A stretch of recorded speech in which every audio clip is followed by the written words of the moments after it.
Никто не хочет чувствовать себя биологическим существом по производству биологического навоза. Ну, прям. Я против кредитов.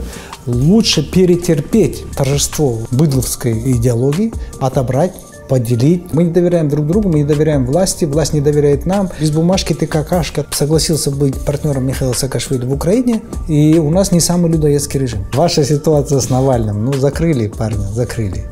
Что ты скажешь, когда встретишься с Назарбаевым? Дорогие друзья, сегодня у меня в гостях человек, которого называют его подписчики самый трушный. Человек, который участвовал в реформах на Украине, Казахстане, Киргизии, и где только не участвовал. Человек, который создал много чего настолько интересного, о чем сегодня он расскажет. Маргулан Сейсимбаев сегодня с нами. Поехали. Приветствуем, Маргулан. Приветствую, Игорь. Начнем, как говорится, с семьи, с основ, с истоков. Мои подписчики прекрасно знают, что я счастливо женат на одной женщине. У нас 4 детей с моей женой. И я так понимаю, у вас тоже есть прекрасная семья.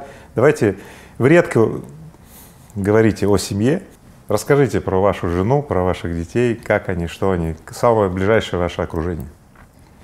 Ну, то, что касается семьи, я хотел бы больше рассказать про родителей, наверное, потому что они на меня оказали большее влияние. Я сейчас с годами начинаю понимать, что у меня и отец, и мать были уникальные. Потому что мать с детства воспитывала нас так, что у нас 4 брата, один брат у нее был Ленин, другой был Сталин, третий был там Карл Маркс, 4-й Энгельс. То есть каждый гениальный, каждый сын гениален.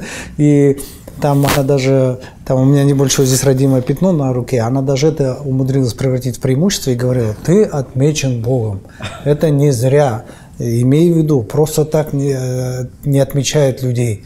И она как бы придала мне вот это ощущение миссии, того, что я не зря появился на этот свет. Она вот внушила буквально. Мы где-то нашкодим, она придумывает нам намерение, что они из таких-то побуждений делали, просто у них не получилось. И все время в хорошую сторону. И мы вынужденно все время начинали думать, что мы действительно хорошие люди. Поэтому мать вот нам так мягко мозги вправляла все время. И это у нее получалось очень естественно. Отец другой, он был менее разговорчивый, он в меру строгий, но в то же время доверял безгранично своим детям. Я помню момент, когда я пас баранов, прискакал на лошади домой, мне 12 лет, и отцу забежал, говорю: отец, ну папа, там сайгаки, я хочу пострелять, дай мне ружье. А он только купил 12-й калибр, вертикалку, новая, там ТОС-34. А я всю дорогу скакал и думал: даст, не даст, даст, не даст ружье. И проскакал такой возбужденный, весь в азарте, молодой же, 12 лет, дай ружье. Он такой сидит, очки приспустил, говорит: за сервантом, патроны же знаешь где? Ага. Я ему хотел сказать: отец, ты в курсе вообще, что мне 12 лет? Ты что творишь? Типа такой, я был в шоке на самом деле. И потом я взял ружье, завернул в тряпку, я как хорошо помню, отъехал от аула километра на 3-4, спрятал ружье во враг от себя. Потому что я боялся, что если я случайно выстрел сделаю или еще что-то произойдет, я подведу отца. Я спрятал ружье, и на обратном пути уже вечером, когда баран домой уже загонял в аул, я пошел во враге, достал это ружье, привез. Отец говорит: ну что, пострелил? Я говорю: не, они заметили меня, убежали. Но вот он такой, он мог доверять безгранично. Вот это было просто на уровне шока. И очень сильно, конечно, о нас заботился. То, что касается моей личной семьи, то, конечно, мало рассказываю про свою семью. Есть определенные страхи. Боюсь, что сглазят, прежде всего. Плюс мои дети не любят публичности. Понимаете, всегда ощущение счастья, оно очень хрупкое. Когда ты начинаешь пускать туда людей, они могут затоптать и что-то, не дай бог. Поэтому я очень боюсь и трепетно к этому отношусь. Я, например, говорю, что не я добился успеха, я очень успешный человек, но я не говорю, что я добился успеха, я говорю, мы с Катей добились успеха. Все-таки, может быть, вы сможете сказать каких-нибудь пару слов о роли вашей жены в вашем успехе? Знаешь, Игорь, с точки зрения успеха, прямого влияния ее нету на бизнес, там будем говорить, но есть очень много косвенного влияния. Конечно, если у меня не был бы крепкий тыл, то я безбашенно не рисковал бы. Всегда же у мужчины должен быть крепкий тыл, и он должен знать, что сзади там у него все прикрыто, за ним, за его спиной все надежно. Конечно, если брать с этой точки зрения, то заслуга огромная. С точки зрения вмешательства в бизнес, то моя супруга практически никогда не вмешивалась в бизнес, и это, наверное, и не требовалось. Отлично. Тогда идем к воспитанию детей. Значит, в Казахстане, насколько я вижу и достаточно часто, у успешных людей считается важным отправить детей учиться за границу. Насколько я знаю, ваша старшая дочка училась за границей и осталась жить. Мое отношение, к тому, что, в общем-то, дети должны до 17 лет обязательно жить рядом с родителями, прям, семьей, скажем так, да, и отправление детей за границу приводит к тому, что дети, там и остаются. Поэтому расскажите ваши взгляд на эти вещи, особенно по прошествии лет. Дело в том, что у меня старшая дочь, она очень самостоятельная. Она училась в государственной школе с французским уклоном, потом перешла в американскую школу, потом в Хелибери, английскую. И она сейчас работает в Блумберге и покрывает Францию. С другой стороны, я в свое время выступил одним из учредителей школы Хелибери. Как раз после нее я почти $8,5 миллионов дал на то, чтобы совместно мы, бизнесмены, собрались и говорим, а чем мы детей отправляем в Англию? Давайте скинемся и откроем Хелибери в Казахстане. Открыли Хелибери в Казахстане, много денег потратили, классно, шикарная школа. Но потом мы поняли, что мы на самом деле готовим абитуриентов для английских вузов. Потому что Хелибери готовит только для английских вузов. И мы поняли, что мы сами экспортируем своих детей. Готовите? Как? Да. И, к сожалению, их потом сложно вернуть в Казахстан, к сожалению. И я понял, что я хочу, чтобы мои дети оставались в Казахстане. Я считаю, до 6 лет ребенка трогать нельзя, он должен иметь счастливое детство, и он смотрит только на пример родителей, как родители общаются с другими людьми, между собой, с друзьями, с родственниками и так далее. С 6 до 12 лет, я в это прям сильно твердо верю и вижу, надо давать ребенку шведский стол. То есть это и гимнастика 3 месяца, робототехника 3 месяца, шахматы 3 месяца, математика 3 месяца, и рисование 3 месяца и так далее. Для чего? Чтобы в этот период определить 3-4 занятия, которые ребенок любит. И после 12 лет работает принцип только усиляй сильное. Вот в скрипке получается, наймите репетитора по скрипке. В рисовании получается, наймите репетитора по рисованию. И вот когда вы усиляете сильное, ваша задача как родителя к 18 годам, когда они закончат школу, они должны четко знать, что они хотят, что они любят и кем хотят быть. Окей, с Дмитрием Гордоном у вас было интервью, и вы там говорили о том, что с женой у вас разные методы или подходы. Свой метод вы назвали, это до 5 лет, до 6 не трогать, потом шведский стол, а потом поддерживать то, что получается. Усиляй сильно. Да. Значит, а какие подходы или принципы у вашей жены? У нас на этой почве частенько баталии. Она очень заботливая, и у нее сверхопека. Всегда гостю наложит на тарелку всего. Я говорю, зачем? Гость просил, не просил. Зачем? Мне самому неприятно, когда мне в тарелку накладывают все. Мне хочется самому выбрать то, что я хочу. Так же и с детьми.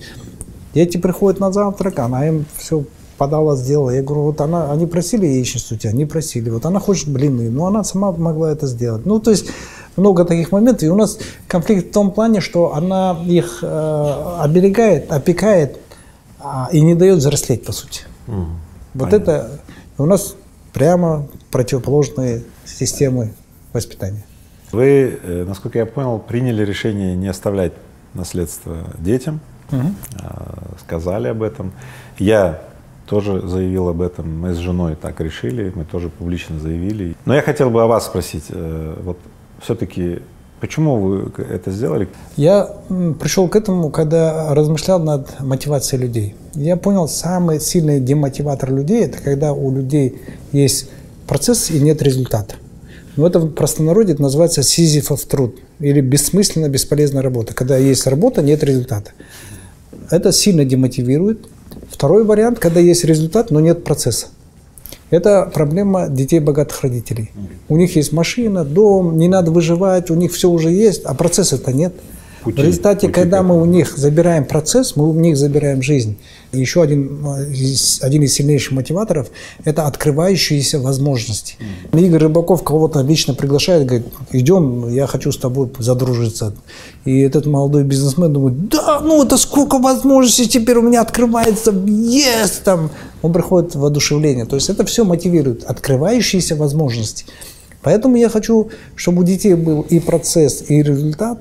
А моя задача – показать им возможности. И возможности не мои, как родителя, а возможности их мозга, что правильно владея своим процессом мышления, ты можешь достичь в этом мире практически всего. Вы высказываетесь о том, что надо квартиру, машину и там какие-то исходные активы все-таки детям дать, чтобы они не были с полного нуля.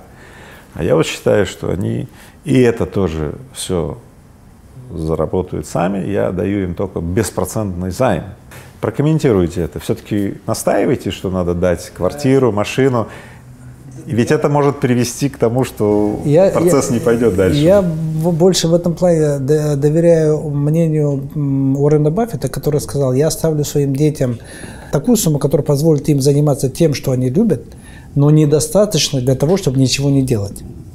И в этом плане я боюсь современной ловушки в виде разных ипотек, потому что с самого начала, если ты стартуешь с минуса, с ипотеки, то подняться у тебя шансы резко падают. Поэтому я считаю, что найти ребенку, понятно, до 18 лет вырастить и найти интересы ребенка. Второе – это образование. И третье – это первичное жилье. Вот это то, и еще очень важно, Игорь, надо учитывать, что я говорю про девочек. Если бы у меня был мальчик, то 18 лет, наверное, жестче его пинка под зад и зарабатывай. Потому что я сам начал зарабатывать очень рано.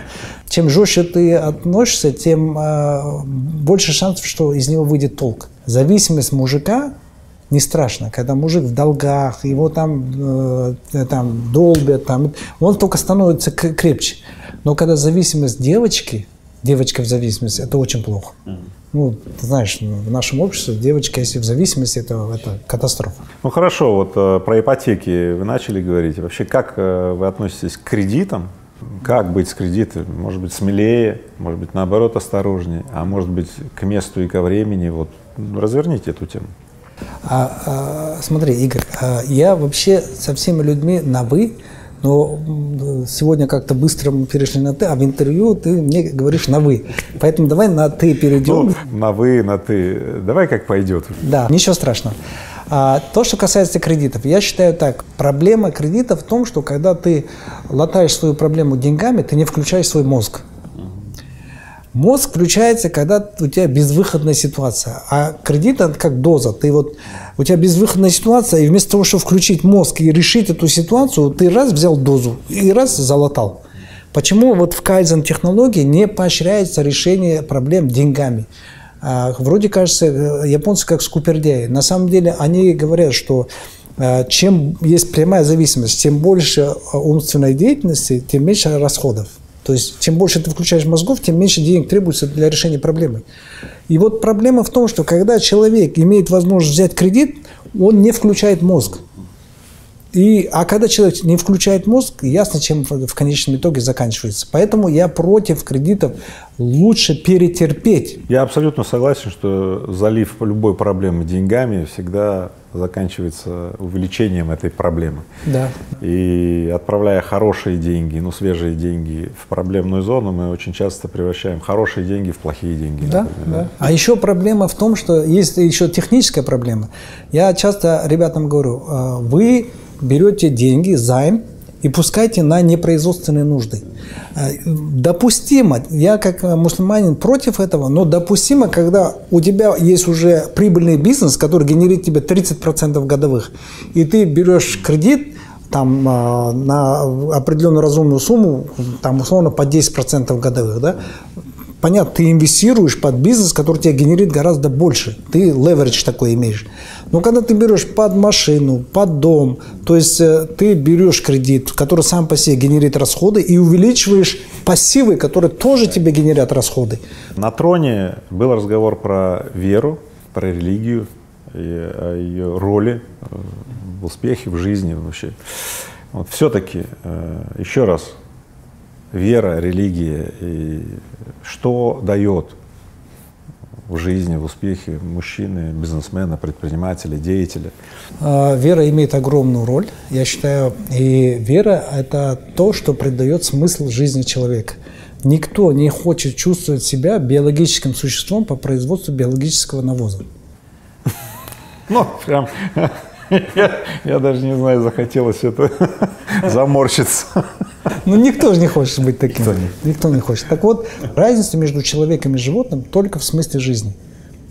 У человека есть смысл жизни, у животного нету. Все, остальное мы размножаемся похожим образом, кушаем похожим образом, в туалет ходим похожим образом, все похоже. Человек и животное, разницы нет. Две биологические машины. Вера, она отвечает на самый главный фундаментальный вопрос: для чего ты живешь, зачем ты живешь, в чем смысл твоего существования. И я считаю, что дальше эффективность отталкивается уже от этого, потому что эффективность невозможна, эффективность всегда относительно целей. Эффективность – это как линейка. Вот есть положительная эффективность, а есть отрицательная. Посередине ноль. Если ты что-то решил делать и начал, не думая, сразу что-то делать, то ты можешь заниматься не тем, что нужно. Самое страшное в этой жизни – эффективно заниматься тем, что не нужно. И в этом плане человек, который лежит на диване, он на 50% эффективнее его. Потому что он ничего не делает. Не бегите в эту сторону, остановитесь. Сначала определите направление, в какую сторону бежать, а потом бегите. Но сначала пауза. И вот дальше это работать эффективно. А работать эффективно – это относительно своей цели. А цель, она возникает относительно твоей миссии. Потому что есть жизненные цели, а есть цель твоей жизни. Все жизненные цели должны подчиняться цели твоей жизни, иначе это будет просто разброс. Чтобы в конечном итоге мы же отвечаем за эффективность всей жизни, а не за эффективность каждого отдельного проекта или цели. Поэтому религия в этом плане дает четкие инструменты. В России, в Казахстане, вообще на всем постсоветском пространстве вроде всего много, ресурсов много, людей хороших много, вообще все есть. Но экономика какая-то слабая. Чего нам следовало бы добавить, чтобы у нас высвободилось больше экономическое какое-то благо? Дело в том, что бедность присылается обществу и людям как испытание. В чем испытание бедностью? Когда человек бедный, смотрите, человек прежде всего никому не доверяет. В наших обществах критически низкий уровень доверия друг другу. Критически. Это можно определить по заборам, которые вокруг домов. Это можно определить по количеству документов. Любое недоверие в обществе увеличивает количество транзакционных издержек в обществе. Расходы на юристов, на нотариусов, на справки, на бумажки. Без бумажки ты какашка там, и так далее. На печати синие. У нас самый большой, наверное, спрос на чернила синие для печати, опять-таки. Поэтому уровень доверия очень низкий. А почему уровень доверия низкий? Потому что вот когда бедные люди, они держатся за то, что у них есть. И они боятся этого потерять. Это страх. Вот низкий уровень доверия – это страх, это низкий уровень образования. И вот это все порождает то, что вот у нас очень падки на левые социалистические идеи отобрать, поделить. Никто не хочет подражать успешному человеку, все хотят его опустить до своего уровня. Поэтому я считаю, это наша массовая психология, которая идет вот с идеологией в свое время, как Октябрьская революция произошла. Это было торжество вот этой, я считаю, быдловской идеологии, по-другому не назовешь, когда отобрать, отнять, уничтожить, списать. До сих пор вообще во всех странах мира оппозиция приходит на левых лозунгах. Она приходит отнять, отобрать, списать кредиты, облегчить и так далее. А потом приходит, когда во власть, она понимает, что это нереально, и начинает отклоняться вправо, что, слушайте, давайте смотреть за расходами, за бюджетами и так далее. И вот в наших странах, к сожалению, массовая психология не доросла до уровня доверия друг другу. Мы не доверяем друг другу, мы не доверяем власти, власть не доверяет нам, мы не доверяем партнерам, и это во всем и везде. Как исправить? Технические приемы и принципы исправления экономики не работают. Проба была, когда там Горбачев объявил перестройку, отпустил, мы пошли вообще в другую крайность. Я считаю, это, наверное, эволюционный процесс. Нам нужно пережить это. Нам надо просто это пережить. Переждать, переболеть, дождаться, пока уйдут те, которые… Есть определенные внутренние процессы. Вот когда там, ты сделала женщину беременной, 9 месяцев, ты хочешь, не хочешь, жди. Так и здесь. Мы должны это пережить. Эти времена мы просто должны пережить. Проблема образованных людей и людей, у которых сознание уже выросло, проблема в том, что они видят весь бардак, они видят все недостатки и хотят с этим бороться. Я над этим размышлял, и я понял свою жизнь, когда разложил, я понял такую вещь. Мир состоит 50% правильного, 50% неправильного, 50% порядок, 50% хаос. Я принял мир таким, какой он есть на самом деле. Хорошо, тем не менее, резюмируя вот ваш прогноз, ну, хоть это неблагодарное дело, тем не менее, вот на постсоветском пространстве, может быть, какая-то страна, может быть, например, Казахстан, Узбекистан, какая-то покажет экономический рост. Ну, ваш прогноз, ваше, так сказать, как… Я бы так сказал, все будут жить, все страны эти будут, люди никуда не денутся, государства могут конфигурацию поменять в рамках каких-то территориальных границ, я не знаю. Лидеры могут какие-то умереть, какие-то новые появиться. Но сказать, что кто-то стартанет, ну, я не верю. Ну вот вы пошли в советники в Украине и в Киргизии, ну вот в Украине в частности. У вас тогда было представление, что можно повлиять на ход эволюции, а потом оно куда-то исчезло, ну изменилась раскладка. Вот об этом вот конкретнее. Что до этого было, что потом, и почему вы приняли решение отказаться от такого влияния на ход эволюции? Когда я согласился быть партнером Михаила Саакашвили в Украине, я излишне романтизировал украинскую демократию. Я думал, пришел Зеленский, который не берет взяток, который честный. По крайней мере, я ему доверяю и до сих пор еще доверяю. Я подумал, можно много чего сделать. И в то же время я четко понимал, что государственный аппарат – это основная сфера, где больше всего требуется эффективности. Потому что вот я перед депутатами выступал сразу, как после приезда, там 67 депутатов было, мне говорят, ну это госаппарат, здесь другое, вы бизнесмен. Я говорю, подождите. Вот есть спорт, есть культура, есть бизнес, есть госаппарат. Это все человеческая деятельность, которую мы назвали, чтобы легче было классифицировать, потому что мы мыслим клише. Какая разница? Это все процессы. Если поставить камеру и снять то, что вы делаете, вас и какой-нибудь банк, вы одинаково перетаскиваете бумаги. Это все процессы. Второй момент, говорю, смотрите, в спорте, если вы неэффективны, то вы никакой спортсмен. Если в культуре неэффективны, то вы неизвестный. Если вы в бизнесе неэффективны, вы банкрот. Государственный аппарат – это единственная сфера человеческой деятельности, где можно оставаться неэффективным вечно. Поэтому требуется эффективность именно в государственном аппарате.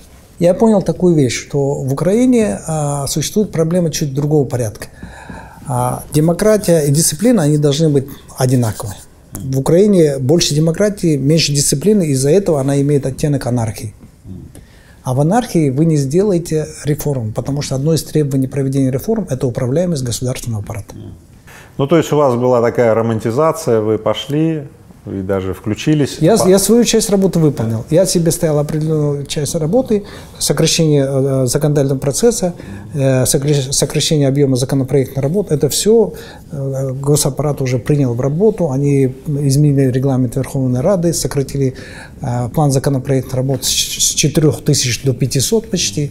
И я по договоренности с Михаилом Саакашвили отошел и перестал быть партнером. Да, и после этого вы вообще приняли решение завершить общественно-политическую деятельность? Потому что я подумал, если в Украине это не работает, ну не то, что не работает, а работает очень сложно, и общество еще не готово, тогда я думал, ну что, это неэффективно дальше.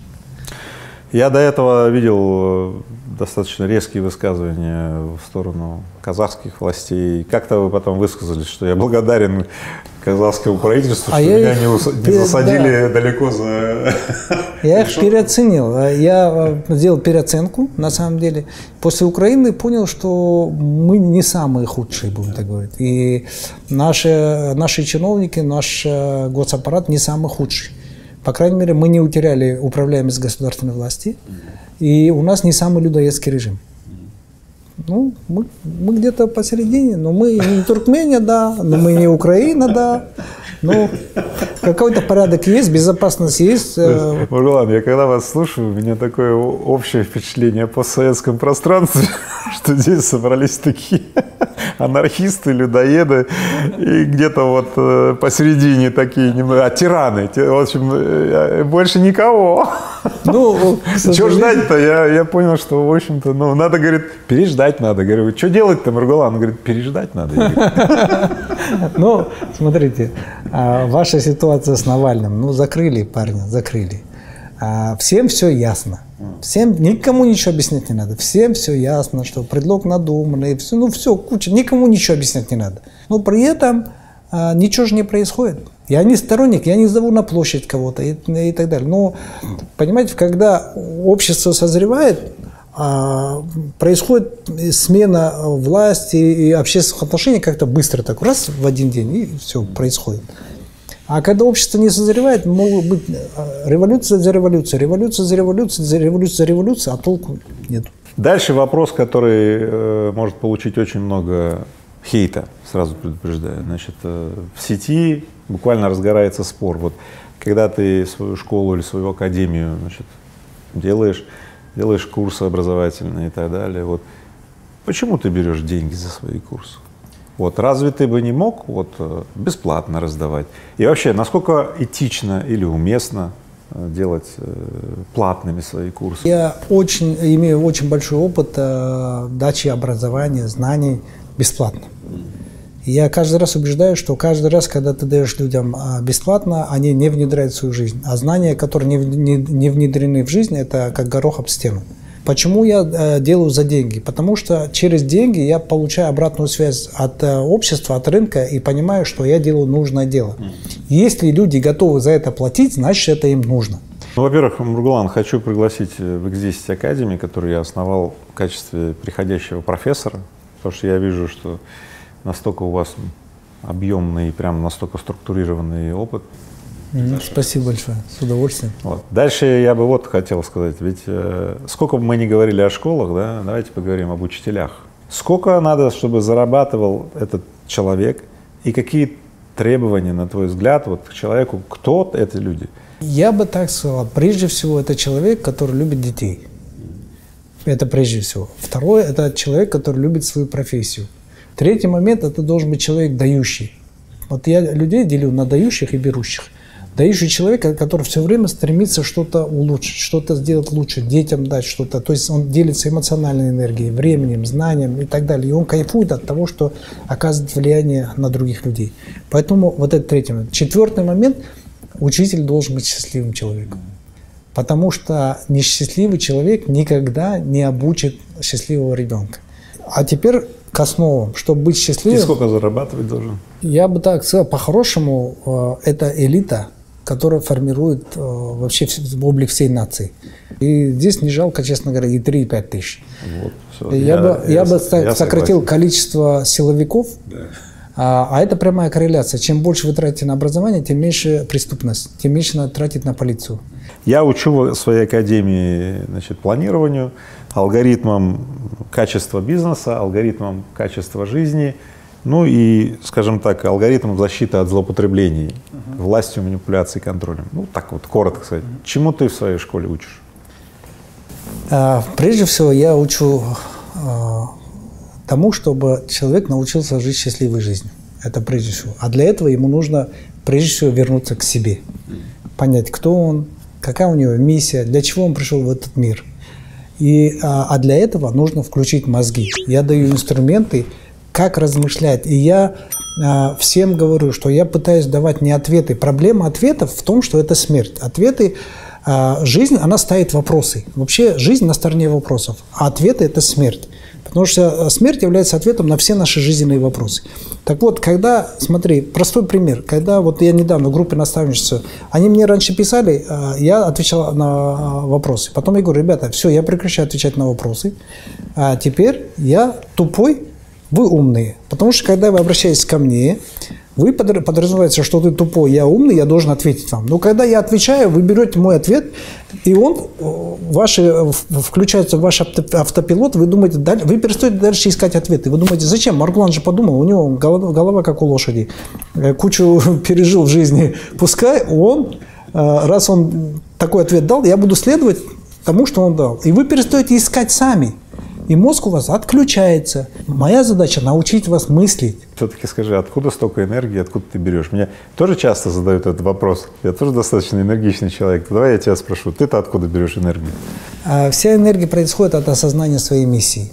Когда у тебя есть миссия, и ты понимаешь, для чего ты живешь, то энергия приходит. Плюс я использую очень много техник, как, например, кайдзен-планирование, которое основной смысл кайдзен-планирования заключается в управлении энергией через управление вниманием. Потому что внимание – это тот краник, через который ты поливаешь энергию.